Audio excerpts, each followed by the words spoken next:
Hello everyone, welcome back to my jbird.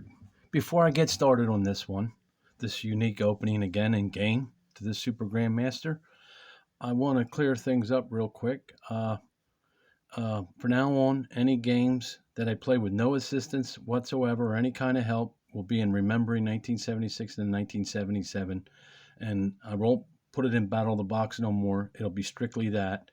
Battle of the Box will be something else. I'm going to continue with that, but be something else. So all my games that has no help or assistance or programming whatsoever will be in Remembering 19 to help this channel out and clear out what is and what isn't. Because in the past, I got memorization games. I have games where I didn't use no help assistance. I beat it right out of the box, I said. There was games I did use help and use a program. So I'm going to make things real simple and clarify that right now.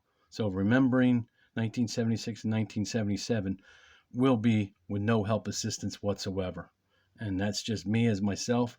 And okay, some games might not look like I played in 677, 76, but I'm still putting it in there because I didn't use no help assistance. Now, go on with this. I said the last video, I'm going to use the 2800 program to help me with my opening and beat the program. Well, I did. It don't work. I didn't like it. I was losing, drawing, and it wasn't helping me. It wasn't teaching me nothing. So guess what? I got mad. The next day, I opened up, go online, and I used the arrows and did it myself. This is crazy. And look at this. This is no joke.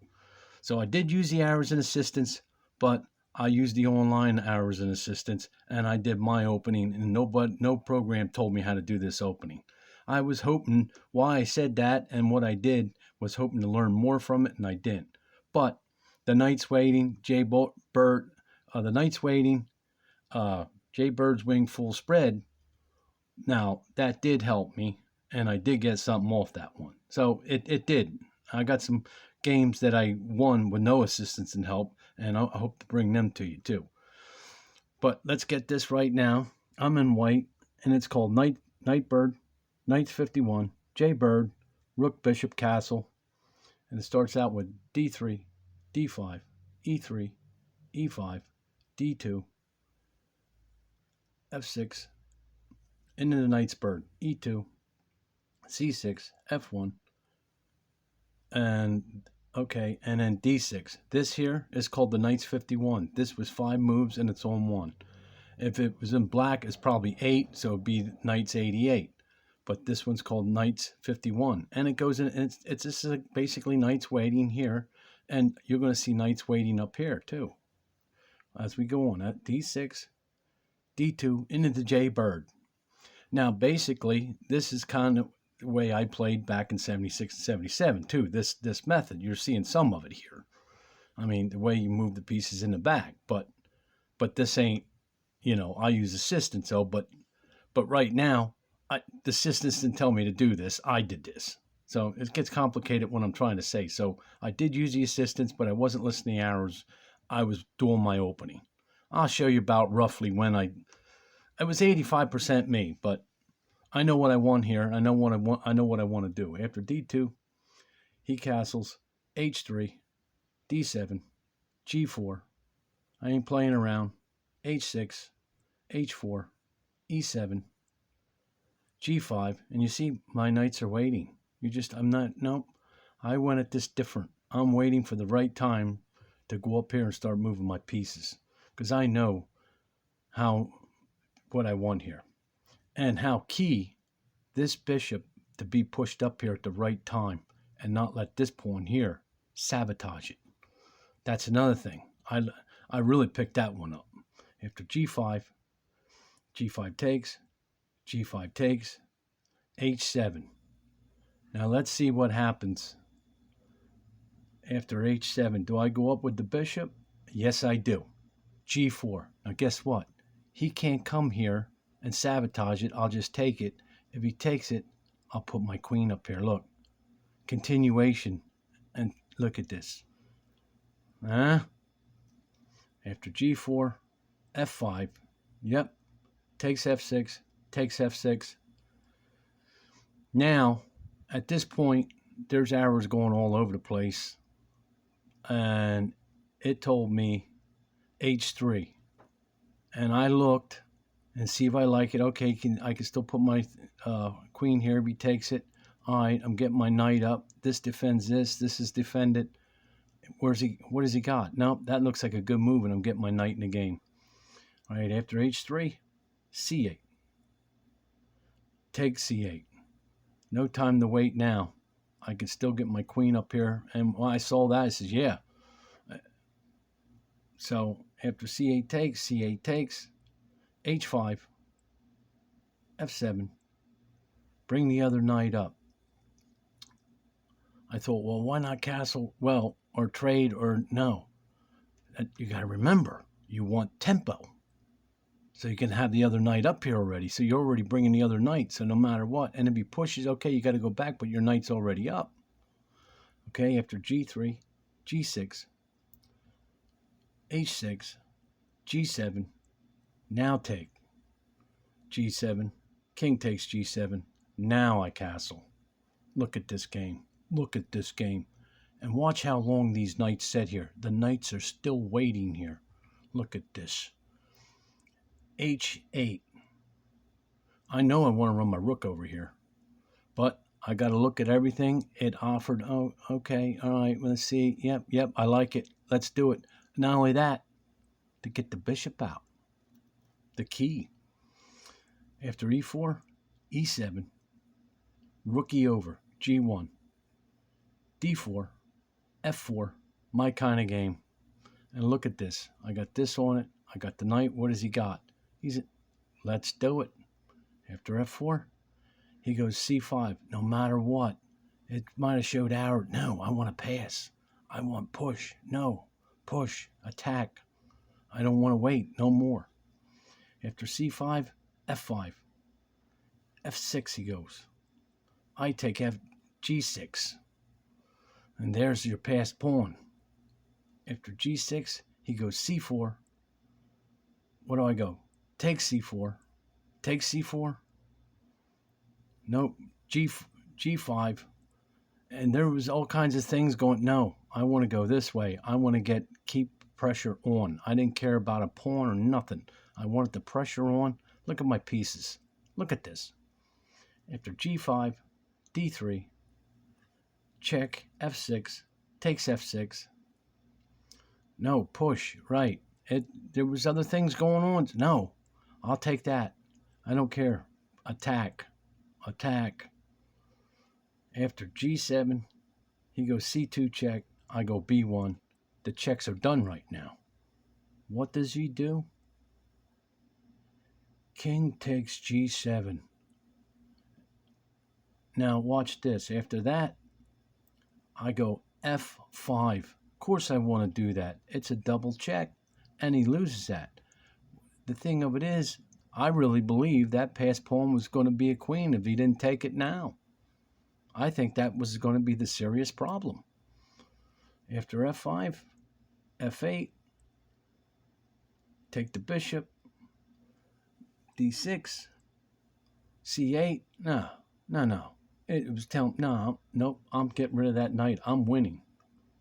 When you're winning, cut it down. c8 takes, f2, trade him down, h1 takes. He's got to unpin. He's going to lose his rook, c4, c1. I want to trade right now. And I go c8. It was saying to go here. No, I can get the check and come up, get the tempo, and get another piece. I didn't listen to the arrow. See, and that was another thing. I didn't listen to the arrows until I saw it was good for me this whole time. After c8, e7, c7, f6, takes b7, g5, a7. Nope, it offered something else. Nope, I'm cleaning up. I got passed pawns. I don't care. I'm willing to sacrifice now this knight. After a7, f4, f7, e3, check d1, takes e4, check c3, e3, a4, g4, a5, g6, b4, G4, B5, D2, C7, E4, A6, E3, A7, E2, rook E over, E7. After E7, takes C3, queenie, and you know what's going to happen now. After A8, B4 check, A2, B2 check, A1, C2, B6, D4, check E4, C5, B7, C1, B2, E1, A5, C6, takes E1, C2 check. After C2 check, A1, takes B7, D5, C6, rook E6, B8, rook takes C6, B7. Now we're going to the rocker. B5, A8, and A6. Like I said, I'm doing what my theory and taking the assistance the way I want to take the assistance when I think it's good to take the assistance. If I just listen to assistance, it's no good. I'll either lose or draw. There's your knight's bird. There's your knight's 51. There's your jaybird right here since 77. And the game goes on like this.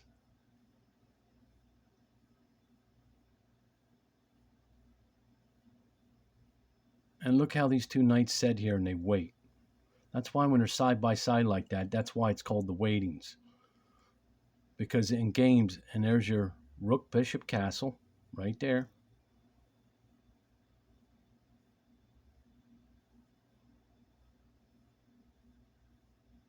And once it got to this position, it's game over. I knew it. I had it. I knew it.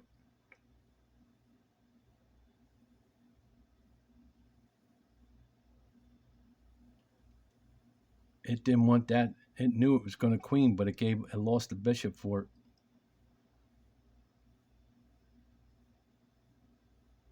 And it still didn't want to trade. It can't trade. It's going to lose the game. It's going to lose the game anyway. And I knew to take those pieces right away. It can't do nothing. I'm willing to sacrifice the whole knight for that one pawn, and then he can have a rook. Because I got a rook and pass pawns. It don't matter. I'll give up one knight for one of those pawns. Ain't no problem.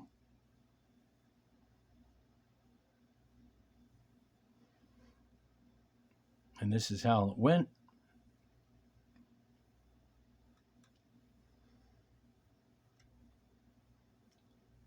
Okay, there you have it. Like I said, we're going to go back to remembering 1976 and 1977. No errors, no assistance in any of those games. Most of it's my style, but some of it ain't going to be my style. And we'll have Battle of the Boxes, and I have some other ideas. I want to do database games. I don't want to do memorization no more, so I don't want to do no memorization games. But if I do, I'll put them up as memorization. And like I said, if I use program or whatever, I'm going to tell you. But I actually use the assistance on this one. I didn't use that program, like I said. But I did use it on the game before, which was cool. And the game before that was assistance. So, I'll try to keep it balanced. And if I get too much of one or the other, I'll have to put it up and say it as it is and title it that way. All right. Thanks for stopping by. And we're going to have some more special games coming up.